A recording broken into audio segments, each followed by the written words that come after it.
Chaque année, l'amiante tue 100 personnes en Suisse. Interdite en 1990, elle sommeille encore dans de nombreux bâtiments construits avant cette date et fait courir des risques aux ouvriers.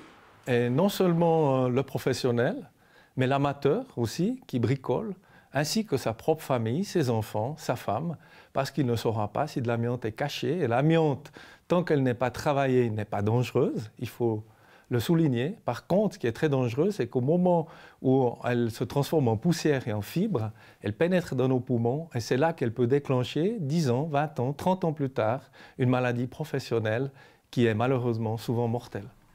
Vaud et Genève ont légiféré en 2009 déjà. 3 ans plus tard, Neuchâtel n'impose toujours aucun contrôle. Mais le Grand Conseil a finalement adopté une disposition. En mars dernier, elle imposera un diagnostic de sécurité à chaque fois qu'un chantier de rénovation ou de démolition nécessitera un permis de construire. Mais son application tarde en raison de problèmes informatiques. Elle pourrait n'intervenir que l'été prochain. Pour une villa, un tel diagnostic coûte environ 2000 francs. C'est la spécialité de la société de Marc Dutoit qui effectue des prélèvements de ce type dans toute la Suisse romande. On peut dire quasiment dans tous les bâtiments on trouve de l'amiante.